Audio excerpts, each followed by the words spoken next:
Hi babies, we're gonna jump into October with a little spooky oogie makeup tutorial. Starting off with our Glampire makeup look. That's gonna be a glam vampire, baby. And let's just get into it. Again, all products are gonna be in the description. And before we start with any makeup, we're gonna start with a little bit of prep. So I love to use the Laneige Lip Sleeping Mask. And I apply this at the very beginning, so by the time we get to the lips, they're nice and hydrated and plump and ready to go. And the same goes for the rest of my skincare. I like to do my eyes first, so by the time I finish with that, everything will have seeped into my skin and will leave us with the perfect canvas to work on. And a nice little tip is using this Egyptian magic, some Aquaphor, Vaseline, anything of that sort.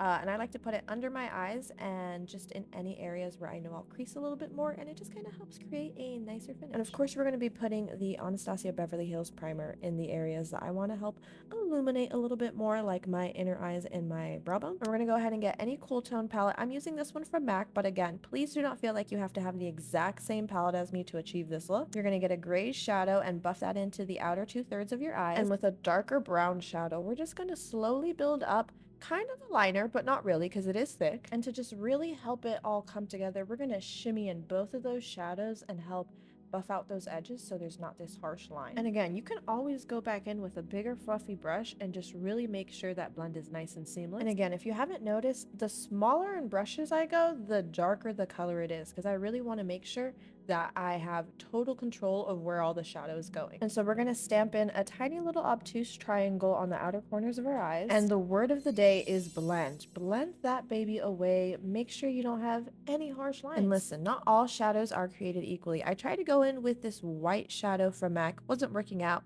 Now from KVD, this is their Shade and Light palette, and we're just going to stamp that white into our inner corner and slowly blow that out, bringing it up into our brow bone. And the super bright inner corner is just a personal choice. You absolutely don't need to go white bright. You do need to add all the shimmers, all the glitters, all the razzle dazzles, because we're doing Glam Vampire, babe. Also, if your brows are bleached, I can't even talk right now. If your brows are bleached like mine, I would suggest using either a white or just a contrasting color to kind of highlight your brow bone, and it'll just really make your brows pop. And so we're going to go in with a little bit of this strawberry milk from the Creepy Cute palette and dab that into our inner corner to help create a nice base. And this red liner from Ace Beauty is also serving that same purpose and helping us create a more intense under eye look. And honestly, I should have smoked this out a lot more. I was being very demure when I was applying all of this makeup. And this just goes to show how different makeup looks in person versus on camera with all of these lights on top of you. And we could talk about the difference between movie makeup and everyday makeup forever, but let's just continue on with the tutorial. So to really deepen that red, instead of putting black, we're going to use a dark brown, and that's going to give us that kind of like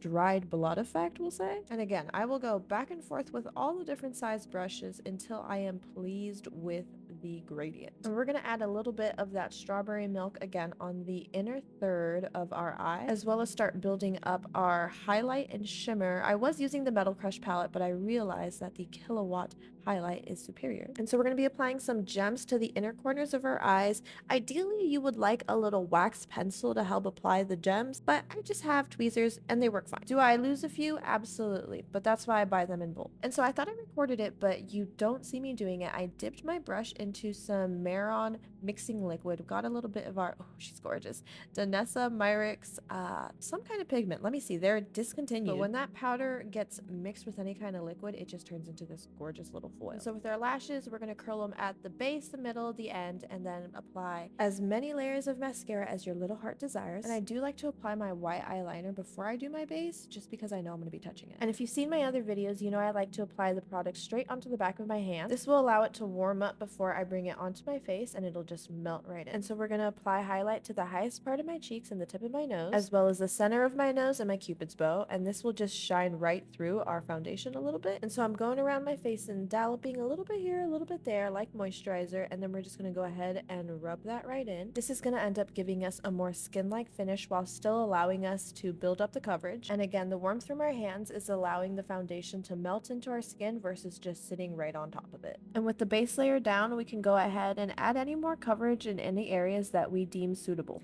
Now let's talk about the Sephora contour stick. I've been hearing so many good things about just the Sephora line in general. And again, this is a cool tone look, so we need a cool tone contour. But honestly, I really love this contour shade for every day. I have a little bit more of an olive skin tone, and I feel like most contours that I've tried in the past end up running a little bit more orange or just a little bit more warm toned, and I don't really like that. I will say I wish this formula was a little bit more thicker like the Morphe 2 contour sticks. But anyways, after we kind of contour our nose, we're going to go ahead and highlight it.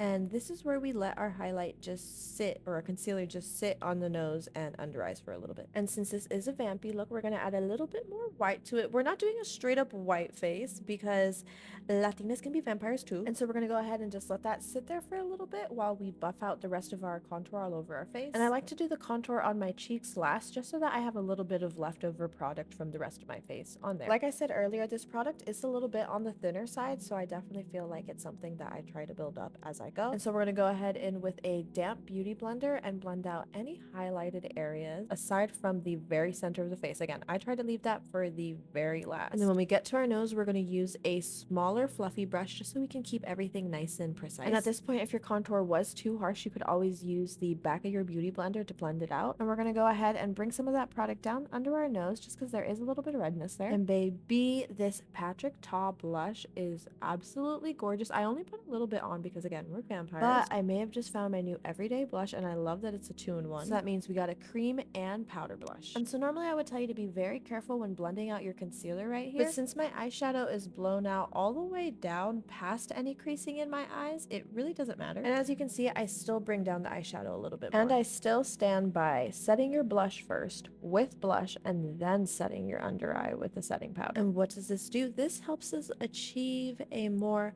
skin-like finish. A lot of times you'll set your entire face with powder and then you'll put another powder and another powder, and next thing you know, you just look all kinds of powdery and dry, and it's not a cute look. Now if you're a matte girly, there's still a way to achieve a matte look without looking dry, and you know what I mean. And so we're essentially just powdering all of the areas of our face that don't have blush or contour. And to avoid looking like an egg, I'm going to add a little bit of this bronzer to the top of my face, a little bit to the side, and just a dash under my jaw just to give me a little bit more of a sculpted look. Go ahead and dust off any excess powder that we may have. And this may seem counterintuitive, but we're going to go ahead and add more powder, but this is the brightening pink powder, and we're going to go ahead and bake with this a little bit. And there was definitely a time where I stopped baking, but I've been using the Morphe powder recently, and I really like how it comes off. It doesn't enhance the fine lines in my under eyes, which is perfect. It just does the brightening. And so we added a little bit of highlight all over, added a little bit of the 𝑬𝒀𝑬𝑺 Kilowatt highlight from Fenty. That's honestly my favorite. I could just bathe in that. And on to the lips. I have to do these last. Why? Because I snack throughout this entire process.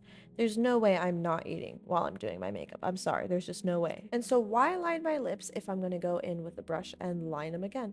Well, that's because I get nervous, babe. I get really nervous, and if there's a little line there for me to follow, it's a lot easier. And so as you can see, we're going in again with kind of a grayish color on the center of the lips, and we're using that same brush that we used earlier to buff out those edges so it's not harsh. And the same way we added the brown to our eyes to deepen that red, we're going to do that to our lips as well to add this beautiful depth. And keep in mind, you can always go back in there and clean it up, babe, all right? You don't have to do it in one go. Also, if you forget you have 𝑬𝒀𝑬𝑺 by NYCKIIII, you can always use some concealer and put that in the center of your lips, and that'll help brighten them up. And don't forget to add your beauty marks back on. I used to not like them when I was younger, but now they're my absolute favorite, and I feel incomplete without them. So last time we did our brows first. This time we're doing them almost lash. I really don't do almost last. I really don't do anything crazy with them. Just super lather them up and then brush them to the side. And that same red we used earlier, I think it's Love Plus from Sugarpill, we're gonna scrape some of that out of there, add a little bit of that Mehron mixing liquid, and get that in a little spoolie and splash it all over our face. Flick it all over the face. And with the brush, we're going to go back in and add just a little bit more detail, some bigger splotches. It's so funny. When I was doing this in person, I felt like I was adding way too much blood and that it would take away from the face makeup. Now that I'm looking at it, I'm like, girl, you could have put a lot more blood on that. But again, we're doing the same thing that we did with our eyes. So we're going to put glue straight onto the face and then with tweezers apply the gemstones on. These ones are little red rhinestones. I think I have 2 different sizes that I'm using in this look. I wish I would have had a lot more, but that's okay. You live and you learn. I think that's one of the really cool things about makeup is that you could keep doing the same look over and over, but just revamp it every single time and have it be completely different. Like, honestly, I think next time I would have had kind of a blurred lip instead. I think that would have been a little bit more neat. I would have also really blown out the under eye just to make it very intense. And of course, a little more rhinestones, a little more glitter. I initially wanted to put some glitter in the foundation to kind of give a "this is the skin of a killer Bella" kind of Twilight vibe, right? But I don't know why. I decided against that. And so there you have it. After a million years of applying rhinestones all over the face and even more blood, we are finally done. All we have to do is get our spooky outfit on and bam, we're Glampires. I kind of imagine this vampire as someone who's not necessarily out there getting to kill all ferocious like.